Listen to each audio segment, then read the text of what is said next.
The one and only Mr. Thomas Dolby. Thomas, how are we doing tonight? I'm pretty good, JJ. Yourself? Wonderful, sir. And I know you were born in London, England, and by the time you were about 10 years old, you were singing in choir. And what musical legends were you listening to at the time when you were growing up? Well, the first concert I ever saw was the Beatles in 1963 at the Hammersmith Odeon. And I think they were always an inspiration. But I think by the age of 10, I was starting to get into things like T-Rex and Bowie. Very nice, very nice. And I know you kind of started playing guitar and piano, and then you fell in love with the synthesizers in the mid-'70s. Is that correct? Well, yeah, it was very new. It was very hard to get your hands on electronic instruments. They were expensive and heavy, and they didn't stay in tune. Pretty much had to be a record label or a recording studio or a super rich rock star to be able to get a hold of them. So there was a sort of gaggle of us in the London underground who were trying to figure out ways to get our hands on these instruments. And my first synthesizer I actually got from a kit.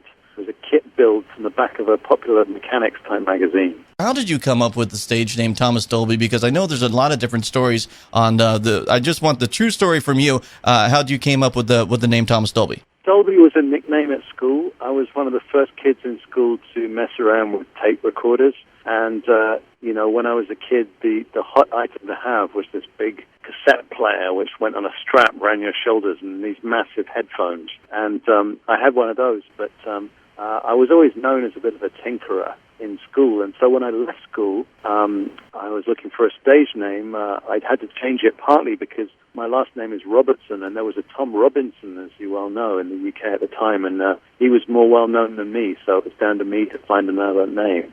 And I know a lot of people don't know, but you contributed your signature synthesizer sound to the band Foreigner's track "Urgent" and "Waiting for a Girl Like You." How did that all come about? Well, I was actually working as a session musician in London, and I'd already played with a couple of bands like Bruce Woolley and the Camera Club and Lena Lovitch, for whom I wrote New Toy. And my work came to the attention of the producer Mutt Lange, who was in New York doing the Foreigner 4 album, and they wanted a new sound. They'd sort of become well-known with a harder rock sound, but on this album they were doing some softer ballads, so they flew me to New York and put me all over their album, and with the song Waiting for a Girl Like You, they gave me carte blanche. They left me in the studio alone all night and gave me, I think, 6 tracks to fill up, and I said I was a big fan of Brian Eno, and we should try a bit of that style on the front. And I think one of the bands said, "You mean like massage music?" And I said, "No, just check it out. It'll work. Just trust me."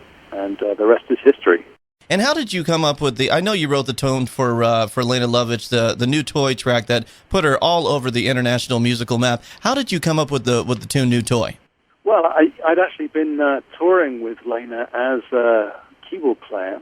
Often I work backwards from the end result, like I think of a stage with an empty spotlight on it, and Lena walks into the spotlight and opens her mouth, and what comes out? And I sort of think backwards from there. That's very much the way that I write. You did some session work, some recording with the Thompson Twins for their Set album, and I know you were on the road. You were on Runaway and Fool's Gold. What was probably your favorite tune out of those 3 that you worked with the Thompson Twins on? I think it would have to be In the Name of Love, which I played on the main theme of with the synth. They're an interesting band. I actually wrote my song. One of our submarines was written for the Thompson Twins, but as often happens with this, I start out writing a song for somebody else, and it morphs into something that I have to do myself.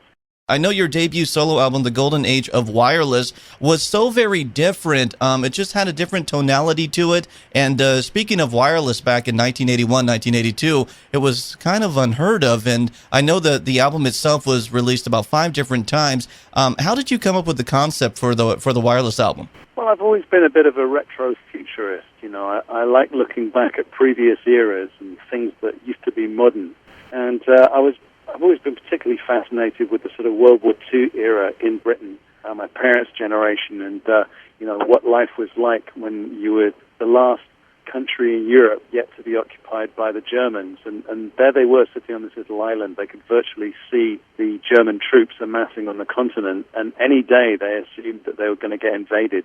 And I always sort of side with the underdog, and I like the idea of this sort of underdog ham radio operator, the dissident revolutionary fighting the machine. And but it's a timeless thing. It's not based on any one particular era. So, the Golden Age of Wireless just seemed to sum up that spirit for me. And I know the golden age of wireless was released, and then you came up with the single "She Blinded Me with Science," and it was re-released. And I know you used some samples from Dr. Magnus Spike. How did that all come about with the samples? Yeah, well, I wrote the song, and I had this idea of having this sort of mad scientist character on it, and he at the time was sort of the perennial, BBC science pundit, and this sort of eccentric old dude that would flap his arms around and get all excited about scientific things. And so I just, he had an agent, and I sent him over the words, and he agreed to do it. In 1983, I know you introduced the world to your Dolby's Cube and did some collaboration with various artists and came up with the soundtrack to the 80s movie Howard the Duck. And I know Howard the Duck was a big movie. It was actually one of my personal favorites when I was growing up as a kid. How did that collaboration, how did Dolby's Cube all come about? Yeah, well, I'd done work at the time with George Clinton. I co-produced a couple of songs on his album, and, I wanted to put it together with Lena Lovitch, and, we formed this little trio and did that tune, and I was very excited to be invited to come to Hollywood and get involved in different movies. And in the case of Howard the Duck, it was going on up at Lucasfilm in Marin County, and I spent a few months there training a band of actors to be a band on screen. And they included people like Holly Robinson, who later became a star on 21 Jump Street, and of course Leah Thompson, is well known from the Back to the Future movies. How did you get together with Phil and the guys of Def Leppard to do Pyromania? Yeah, well, again, it was Mutt Lange, the producer, that was the common link. And, I'd already done the Foreigner album, which Mutt produced, and I was slightly worried about getting typecast into a sort of, FM rock vein. Mm-hmm. And so I said, he asked me to work on the Pyromania album. I said, well, I'll do it, but do it under an assumed name. And it was actually Mutt that came up with the name Booker T. Boffin. Booker T, of course, a great organist from the 60s. And Boffin, it's less well known as a name in this country, but it's generally in England what we call like a sort of, spotty little scientist with glasses. And so on my wall at home above my son, who's 17, is a drummer, and he's got a quadruple platinum Def Leppard album above his drum kit, says awarded to Booker T. Boffin for sales of the album Pyromania. Thomas, the second album, the 1984 album, Flat Earth, in my opinion, was a totally different sound. I mean, you took influences from jazz, from R&B, from world music, and, of course, electronic elements. How did the great tune Hyperactive come about? It actually came about because I met Michael Jackson while we were editing in adjoining video suites in Soho, London. I was doing She Blinded Me with Science, and he was doing Billie Jean. And Billie Jean, of course, was the first single off the Thriller album. So Michael was already a superstar, but he wasn't the global phenomenon that he became, a few months into the Thriller album. Mm-hmm. And we chatted a bit and found we had quite a lot in common. And we talked a lot about gear and different styles of music and grooves and things. And he told me to look him up if I was ever in L.A. So I did actually look him up one very rainy night in L.A. And went to visit him in his house in Encino. And he asked me if I had any songs, and so on the way home to England, I had a little battery-operated synth and drum machine, and I came up with the groove for Hyperactive on the plane, and I sent it to Michael and didn't hear anything. And a few weeks later, I got curious, and I gave him a call and said, "Hey, what did you think of that demo I sent you?"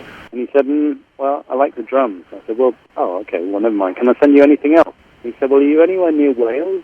And I said, "Wales, the country?" He said, "Yeah. Can you get me some rag work for my llamas?" That's the last time I ever spoke to him. A totally different direction with the Aliens 8, my Buick studio album, which was kind of extrovert and kind of in a way, some sense, kind of wacky, kind of out there. But the song Airhead, I always loved that tune, and I know it kind of sounds like it's about a typical, young and rich California woman. Was there anybody in your life at that time, Thomas, that kind of inspired you to write that particular tune? Not really. I think there was a tendency, at the time, not only in California, but the whole country and in the UK and Europe as well. There was the advent of the sort of predecessor to the Hilton sisters, and it was starting to become a little bit kind of fashionable to be a bit of an airhead, to be rich and beautiful and carefree, and the song was kind of a reaction to that. I know, Thomas, your brand new studio album was released last year. A map of the floating city is out right now, which people can go get. And your time capsule tour is still going strong. And what else are you working on today? Well, the album, A Map of the Floating City, is still going strong. It's my first album in 18 or 19 years because I spent a long spell in Silicon Valley running a tech company that I founded called Beatnik. Okay. But this is my return to music, and I'm very delighted to be back in music, and I think this is, in many ways, my most personal and emotional album to date. And I don't care so much about twiddling knobs and pushing buttons anymore. It's not a particularly electronic album. It's all about the songs. Many of them are songs that I could just sit at the piano and play you, without any frills at all, and they would still make sense. So I'm very much out promoting that album and doing a short tour starting next week, a couple of festivals in New Orleans and at the Moog Fest in North Carolina. And I've been getting into video a lot recently. I mean, there's a revolution going on with video technology, incredibly cheap, wonderful cameras and accessories and editing gear on a laptop and stuff. And it's very parallel to the revolution that happened in music like 20 years ago. And it's enabled a whole new realm of talented people to get their hands on these tools and start making amazing video and film. I totally agree, Thomas. I totally agree. That is so cool that you're opening up into new directions as far as video development and stuff like that. That is so very, very cool. For more information on Thomas Dolby, you can always go check out thomasdolby.com for those time capsule tour dates. And Thomas, thank you so very much. I really appreciate it. All right, JJ, best of luck to you.